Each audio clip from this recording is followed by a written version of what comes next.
Bapak Ibu yang terkasih dalam Kristus Yesus, kita jumpa pada minggu kantate hari ini, yang berarti marolopolop tu debata sandok tanoon, bersukacita kepada Allah seluruh bumi. Dan firman Tuhan akan ditaburkan bagi kita. Sebelumnya kita bersatu di dalam doa. Damai sejahtera Allah yang melampaui segala akal dan pikiran, itulah yang memelihara hati dan pikiranmu dalam Kristus Yesus Tuhan. Amin. Saudara terkasih, firman Tuhan untuk kita dari Mazmur 150 ayat 1 sampai ayat 6 dengan tema segala yang bernapas memuji Tuhan. Demikian firman Tuhan. Haleluya, haleluya, pujilah Allah dalam tempat kudusnya. Pujilah dia dalam cakrawalanya yang kuat. Pujilah dia karena segala keperkasaannya. Pujilah dia sesuai dengan kebesarannya yang hebat. Pujilah dia dengan tiupan sangkakala. Pujilah dia dengan gambus dan kecapi. Pujilah dia dengan rebana dan tari-tarian. Pujilah dia dengan permainan kecapi dan seruling. Pujilah dia dengan ceracap yang berdenting. Pujilah dia dengan ceracap yang berdentang. Biarlah segala yang bernapas memuji Tuhan. Haleluya. Demikian firman Tuhan. Bapak Ibu yang terkasih dalam Kristus Yesus, pada minggu kantate hari ini kita mau diajak untuk memuji Tuhan. Haleluya. Kalau kita melihat di dalam kamus bahasa Indonesia, dikatakan kata puji itu merupakan rasa kagum dan penghargaan yang tulus akan kebaikan, keagungan dari segala sesuatu yang diperbuat oleh Yang Maha Tinggi. Kemudian, kalau dikatakan memuji adalah melahirkan kekaguman dan pengharapan kepada sesuatu yang dianggap baik, indah, dan gagah, berani. Berarti kalau dikatakan puji Tuhan, artinya ada suatu perasaan yang kagum yang mendalam dari seorang yang akan memuji Tuhan tersebut. Ada pengenalan yang khusus dan tulus kepada kebaikan dan atas segala sesuatu yang sudah diperbuat Allah bagi kehidupannya. Kalau kita membaca pada firman Tuhan hari ini, ada 2 kali perkataan haleluya. Dan terdapat 11 kali mengatakan puji Tuhan. Artinya ada sebuah dorongan yang sangat besar dari pemazmur yang mau disalurkan bagi umat Tuhan agar mampu memuji Tuhan, agar mampu mengenal kebaikan, keperkasaan, dan segala sesuatu yang sudah diperbuat Tuhan dalam kehidupan. Oleh karena itu, kita harus mengenal dengan jelas mengapa kita menjadi memuji Tuhan dan di mana Tuhan yang akan kita puji tersebut, serta bagaimana memuji Tuhan dalam kehidupan kita. Pada pemazmur ini, dalam Mazmur 150 sangat jelas dikatakan pada ayat pertama, pujilah Allah dalam tempat kudusnya, pujilah dia dalam cakrawalanya yang kuat. Memuji Tuhan karena dia berada di tempat yang kudus dan berada di dalam cakrawala yang kuat. Kalau dikatakan tempat yang kudus, artinya Tuhan bertahta dari yang kudus karena Allah itu adalah kudus yang menjadikan kekudusan bagi kehidupan yang mempercayainya. Kalau dikatakan bahwa Allah bertahta di cakrawalanya, yang berarti bahwa Allah lah yang mengatur dan yang membuat segala sesuatu keputusan terhadap segala yang ada di dalam bumi ini. Bapak Ibu yang terkasih dalam Kristus Yesus, kenapa kita memuji Tuhan? Karena dia kudus, karena dia mampu menguduskan, dan dia bertahta di dalam kekudusan, dan dia menguasai atas segala bumi. Itu yang dikatakan pada ayat pertama. Kedua, dikatakan, bagaimanakah, kenapakah kita memuji Tuhan? Ayat 2, pujilah dia karena segala keperkasaannya. Allah itu perkasa, maka kita menjadi kagum atas keperkasaan Allah. Allah itu dahsyat luar biasa. Dikatakan pujilah Dia sesuai dengan kebesarannya yang hebat. Bapak Ibu yang terkasih dalam Kristus Yesus, kalau kita mengatakan bahwa di dalam Dia karena segala sesuatu keperkasaannya, maka kita sadari bahwa kita adalah sebagai makhluk yang lemah, yang di dalam segala perasaan, kekuatan, dan kehebatan kita masih ada Allah yang melebihi daripada kehebatan dan kemampuan kita. Oleh karena itu kita harus memuji Tuhan karena Dia perkasa. Apa keperkasaan Allah yang diperbuat Allah dalam kehidupan kita? Kalau kita merenungkan terhadap diri kita, kita sebenarnya adalah makhluk yang lemah. Mari kita bayangkan 1 tahun COVID yang berjalan, apa yang terjadi bagi diri manusia? Ketakutan akan kematian, ketakutan akan interaksi, dan ketakutan banyak lagi yang terjadi. Artinya manusia itu rapuh. Namun Allah itu perkasa luar biasa. Oleh karena itu, sebagai yang lemah, kita patut melihat kemuliaan, kekuatan, keperkasaan Tuhan dalam kehidupan kita. Kemudian Bapak Ibu yang terkasih, pujilah Dia sesuai dengan kebesarannya yang hebat. Allah itu besar, tidak sebanding dengan keberadaan kita. Allah itu besar, yang melingkupi segala kehidupan kita. Allah itu berada di segala tempat. Oleh karena itu, tidak ada yang bisa untuk melawan Allah, dan tidak ada yang bisa bersembunyi daripada kuasa dan kebesaran Allah. Oleh karena itu kita harus datang kepadanya, memuji Dia, memberikan hati kepada Dia untuk melihat dan merasakan kebesaran dan kekuatan daripada Tuhan. Bapak Ibu yang terkasih dalam Kristus Yesus, kalau dikatakan puji Tuhan, berarti ada sebuah alunan dalam diri kita yang menyerahkan diri kepada Allah. Kemudian Allah lah yang mengatur kehidupan itu sendiri. Pada firman Tuhan hari ini, dalam ayat 3 sampai ayat 5, dikatakan pada firman Tuhan, bagaimana memuji Tuhan. Ayat 3, pujilah Dia dengan tiupan sangkakala. Pujilah Dia dengan gambus dan kecapi. Dikatakan lagi, pujilah Dia dengan rebana dan tari-tarian. Pujilah Dia dengan permainan kecapi dan seruling. Pujilah Dia dengan ceracap yang berdenting. Pujilah Dia dengan ceracap yang berdentang. Berbagai alat-alat musik yang dinyatakan pada pemujian terhadap Tuhan di sini. Bagaimana apabila kita tidak mengetahui alat musik? Ternyata bagian terdalam daripada firman ini adalah batin daripada orang yang memuji. Mari kita bayangkan, bagaimanakah orang yang bermain atau meniup sangkakala? Pernahkah saudara melihat sangkakala? Bagaimana meniupnya? Saya pernah mencobanya.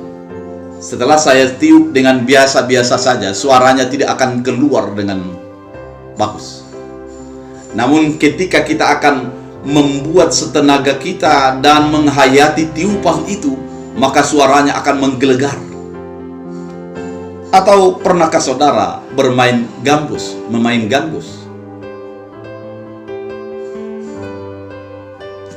Permainan gambus itu akan menjadi indah ketika pemainnya menghayatinya.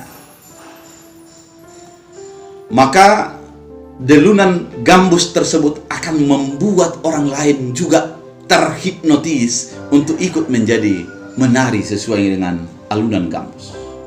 Demikian juga dengan rebana, demikian juga dengan permainan kecapi dan seruling. Ketika saya bermain seruling, yang pasti kalau hanya meniup saja, alunannya tidak akan menjadi indah. Namun ketika peniupnya sambil menutupkan mata, memejamkan mata, meniup seruling tersebut, suaranya akan semakin merdu. Dan ketika pemain seruling itu menghayatinya lebih dalam lagi, bisa meneteskan air mata. Jadi apa maksud daripada pemujian Tuhan di sini? Artinya, memuji Tuhan itu adalah dari batin terdalam dan dihayati dengan secara sempurna untuk memuliakan Tuhan. Bukan hanya kata-kata, bukan hanya sorak-sorai, namun sebuah luapan batin yang keluar daripada seseorang dan dia memuji Tuhan dengan begitu sorak-sorainya. Itulah yang dibutuhkan oleh pemazmur. Itulah yang dibutuhkan daripada orang yang ingin memuji Tuhan. Pemujiannya bukan hanya simbolis saja. Banyak orang memuji hanya sebuah simbolis dalam kehidupannya. Umpamanya, ketika dia mendapat hadiah, dia mengatakan, "Puji Tuhan, saya mendapatkannya." Padahal di dalam batinnya, di dalam dirinya masih terdapat pengatakan bahwa saya hebat, bukan Tuhan yang hebat. Ada juga orang memuji seseorang. Umpamanya, ada seseorang yang lewat, dia mengatakan, "Kau makin putih sekarang." Padahal semua hanya ungkapan pujian yang hanya dari mulut saya. Di dalam dirinya, dia tidak seperti apa yang dikatakannya. Namun pujian kepada Tuhan itu adalah dari batin, yang dialirkan dari batin kepada Allah oleh karena pengenalan Allah, oleh karena keperkasaan dan kehebatan daripada Allah, oleh karena Allah yang bertakhta di dalam awan, di dalam cakrawalanya, sehingga kita memuji, memuliakan Tuhan. Oleh karena itu, dorongan batin menjadi salah satu bagian yang terpenting di dalam pemujian kepada Tuhan. Bapak Ibu yang terkasih dalam Kristus, kalau dikatakan oleh pemazmur, siapakah yang akan memuji Tuhan? Ayat 6 dikatakan, "Biarlah segala yang bernapas memuji Tuhan." Artinya, pemujian kepada Tuhan dilakukan oleh setiap yang bernapas. Manusia bernapas, hewan dan binatang bernapas, tumbuh-tumbuhan juga bernapas, menjadi memuji, memuliakan Tuhan. Oleh karena apa? Oleh karena dilihat orang-orang yang mengenal Tuhan itu begitu serius dalam memuji, memuliakan Tuhan. Puji Tuhan merupakan luapan batin yang didasarkan kepada pengenalan terhadap apa yang sudah dilakukan Tuhan dan kesadaran akan tempat dan kekuasaan Tuhan dalam kehidupan kita, sehingga luapan itu merupakan luapan iman, bukan luapan pola pikir ataupun hanya kata-kata.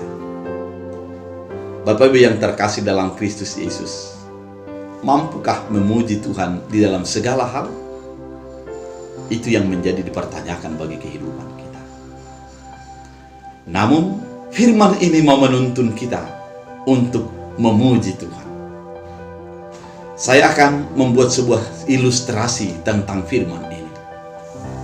Ada seorang petani yang miskin. Kemudian petani miskin ini, dia sangat rajin bekerja. Dia bekerja bagi seseorang yang memiliki harta cukup baik. Dan setelah orang tempat dia bekerja tersebut sudah tua, yang tua tersebut memberikan seekor kuda yang putih, yang cantik bagi petani yang miskin itu.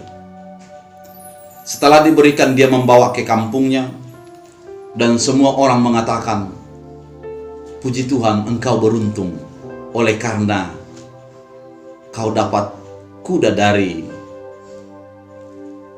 induk semang." Kemudian oleh karena senangnya, dia membawa kemana-mana. Ketika dia membawa ke sawah, tiba-tiba kudanya hilang. Setelah kuda itu hilang, ternyata dia mengatakan kepada satu kampung, "Kudaku sudah hilang." Dan semua orang datang untuk menghibur dia, mengatakan, "Kami turut prihatin dan kami berdoa kiranya kau kuat menghadapinya." Namun pemilik kuda tersebut mengatakan, "Puji Tuhan, dari Tuhan datangnya, biarlah kembali kepada Tuhan. Kemudian beberapa hari kemudian datanglah kuda yang putih itu dan membawa 6 lagi kuda yang baru bersama dengan kuda yang putih. Dan satu kampung datang kepadanya mengucapkan selamat atas kuda yang didapatkan tersebut. Kemudian sang pemilik kuda mengatakan, puji Tuhan, semua berasal dari Tuhan dan kembali kepada Tuhan. Beberapa hari kemudian, oleh karena terjadi perang di daerah itu, maka kerajaan menyita seluruh kuda yang dimiliki oleh sang pemuda tersebut untuk dipakai berperang, dirampas dari dia. Kemudian orang mengatakan kepada dia, kami turut prihatin dan berbelasungkawa atas kejadian tersebut. Dan pemuda tersebut tetap mengatakan, puji Tuhan, semuanya berasal dari Tuhan, kembali kepada Tuhan. Setelah setengah tahun kemudian, ternyata ada seseorang yang mencari si pemilik kuda yang 7 ekor tersebut. Dan ditanya siapakah dia. Ternyata ditemukanlah seorang pemuda. Dan pesan dari raja mengatakan, si pemilik kuda harus diangkat menjadi gubernur di sebuah daerah kerajaan tersebut. Satu kampung mengatakan, kami sungguh turut berbahagia oleh karena engkau sudah menjadi diangkat jadi gubernur. Dia mengatakan, semuanya berasal dari Tuhan dan kembali kepada Tuhan. Terpujilah Tuhan. Bapak Ibu yang terkasih dalam Kristus, ternyata ilustrasi ini mau mengatakan bagaimana kita tetap memuji Tuhan di dalam segala keadaan. Ketika kudanya hilang, dia tetap memuji Tuhan. Ketika kudanya bertambah, dia tetap memuji Tuhan. Ketika kudanya disita, dia tetap memuji Tuhan. Dan ketika diberikan sebuah tanggung jawab yang baru, dia tetap memuji Tuhan. Oleh karena itu, memuji Tuhan oleh karena pengenalan atas apa yang sudah Tuhan perbuat dalam kehidupan kita. Kita tidak akan bisa dengan tulus memuji Tuhan kalau kita tidak mengenal Allah. Kita tidak mungkin menjadi memuji Tuhan kalau kita hanya mengandalkan kekuatan dan kehebatan kita. Oleh karena itu, pujilah Tuhan di tempatnya yang kudus, dan pujilah Tuhan yang tinggal di dalam cakrawalanya yang kuat.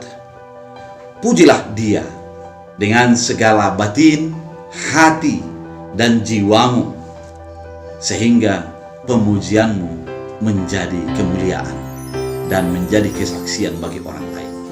Mari puji Tuhan dan muliakan Dia. Haleluya. Kita berdoa. Terima kasih Tuhan atas firman yang Engkau nyatakan mengingatkan kami agar kami memuji Tuhan oleh karena pengenalan kami. Jadikanlah firman ini menjadi berakar, berbuah, bertumbuh bagi kehidupan kami. Dalam Kristus Yesus. Amin. Tuhan Yesus memberkati.